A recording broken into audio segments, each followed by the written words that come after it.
Hop, test tahlilimizni davom ettiramiz. Bu yerda birinchi tetkiy testini hop 7 va 10-siga kelgandik. 7 dan 10 gacha sharti. Yoginin oddiy imnikka. Bu yer qayer? Pogevakachi almajin gosil ko'rishibshu. Namuna bilan o'xshash to'g'ri javobni tanlang. Ya'ni shartidan tushungan bo'lsangiz, bitta joyda suhbat bo'ladi, ya'ni dialog. Erkak kishi bitta gapiradi, ayol yana bitta gapiradi. Siz o'sha gaplar aytilayotgan joyni topishingiz kerak. Namunani ko'radigan bo'lsak, bir kishi aytayapti, muosil mogilkayo. Muosil nimani? Mogilkayo yeymiz. Shunda javob berilyapti. Bibimbapil mogib pishidi. Bibimbapni yeymiz. Shunda bu joyda, ya'ni to'liq tarjima qila olmasangiz ham kalit narsalar bor. To'liq suhbatni tarjima qila olmasangiz ham ichidan bitta yoki ikkita kalit bo'ladigan lug'atni topib olsangiz bo'ladi. Ya'ni bu yerda kalit narsa mokta yemoq va bibimbap ovqat. Bular mana bu imshikchom, ya'ni oshxona degan javobga to'g'ri keladi. Ikki to'g'ri. Pyongwon kasalxona, Pyeonijom do'kon, Miyongshil go'zallik saloni ma'nosida keladi. Endi mana bu yerdagi grammatika le ilkayo bu taklifni ifodalash, ya'ni mizmi tarjimasida keladi. Birgalikda qilinadigan ish harakatlar uchun ishlatiladi. Mana bu p yoki ipshida grammatikasi esa amiz ma'nosini beradi. P ipshida. Amiz. Bu ham birgalikda qilinadigan ish harakatlarni ifodalashga ishlatiladi.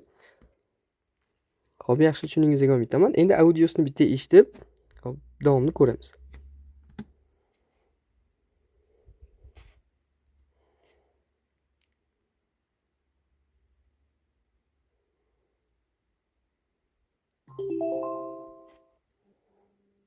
여기는 어디입니까? 보기와 같이 알맞은 것을 고르십시오. 보기, 무엇을 먹을까요? 비빔밥을 먹읍시다. 다시 들으십시오. 무엇을 먹을까요? 비빔밥을 먹읍시다.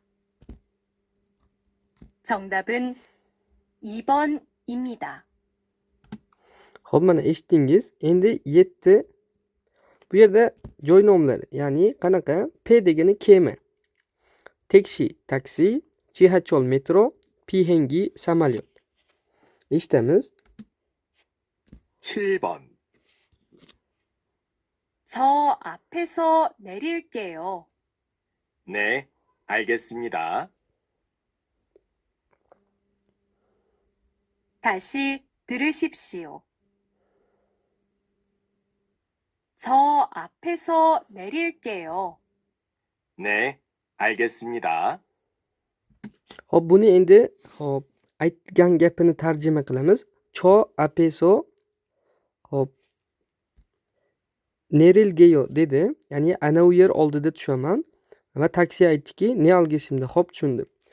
Buni batafsilroq tushuntirish uchun sizga audioni matnini ham ko'rsatib tarjima qilib beraman.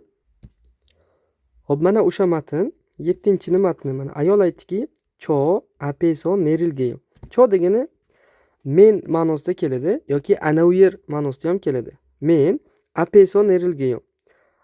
Ap degani oldi yoki biror joy oldida tushaman deyapti. Nerida tushmoq? Leilgeyo aman ma'nosini beradi. Shunda erkak aytdiki, ne algesimda. Xo'p, tushundim.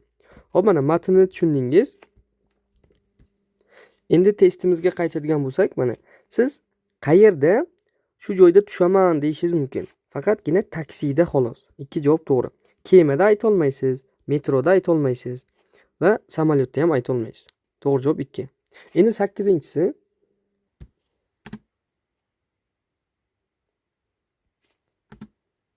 Xo'p, bu yerda tarjima qilib olamiz. Inheng bank, Pyongwon kasalxona, Pekwajom gipermarket, Misulguan san'at galereyasi.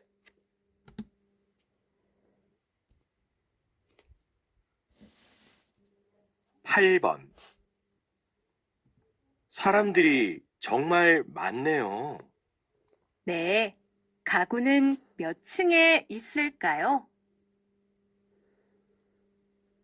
다시 들으십시오. 사람들이 정말 많네요. 네. 가구는 몇 층에 있을까요? Hop, eshitgan bo'lsangiz, endi hop matnni ko'rsataman sizga. Ushbu matn mana 8-da aytdiki, erkak saramdiri cho'ngmal manneyo. Odamlar judayam ko'p ekan desa, ayol ne kagunin miyotchinga isilkayo. Ya'ni ha, mebel nechinchi qavatda bor ekan deb savol beryapti. Kalit narsa mana mebel va odamlar ko'pligi.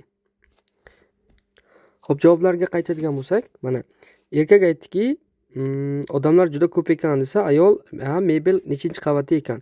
Mebel sotiladigan joy kerak. Hop, bankda sotilmaydi, kasalxonada ham sotilmaydi, gipermarketda sotilishi mumkin. Bu 50 ga 50 deb javobni belgilab turamiz. Misilguvan san'at galereyasi. Ya'ni san'at galereyasiga mebelni aloqador joyi yo'q. Demak, bizda faqat 3 qoladi: Pek va Jom. Ya'ni bu gipermarket, ko'p tarmoqli do'kon. Shunda bizda to'g'ri javob 3 bo'ladi.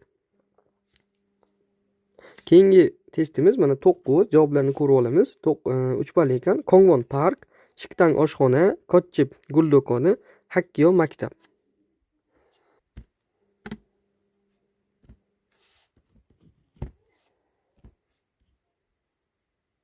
구 번 여기도 교실이에요? 아니요. 여기는 학생들의 휴게실이에요. 다시 들으십시오. 여기도 교실이에요? 아니요. 여기는 학생들의 휴게실이에요. Xo'p, endi eshitganingizni tahlil qilib beraman. Xo'p, mana 9 ga e'tibor qiladigan bo'lsak, ayol aytayaptiki, Yogido Kiyoshiriyo. Bu yer ham sinfxonami deb savol bersa, erkak Anyo Yoginin haksengdire hiyugeshiriyo. Ya'ni yo'q, bu yer o'quvchilarning dam olish xonasi deyapti. Xo'p, tushungan bo'lsangiz, endi javoblarga qaytamiz. Xo'p, bizda kalit narsa bor edi, ya'ni bu yer sinfxonami desa, yo'q, bu yer o'quvchilarning dam olish xonasi deyilgan edi. Kalit narsa sinfxona bilan o'quvchilar. Va bu narsa maktab degan javobga kalit bo'ladi. To'g'ri javob 4. Va 10-chi testimiz 4 balli savol. Yakkuk dorixona, Kirkchang kinoteatr, Sojom kitob do'koni, hotel mehmonxona. Hop, endi audiosini eshitib olamiz.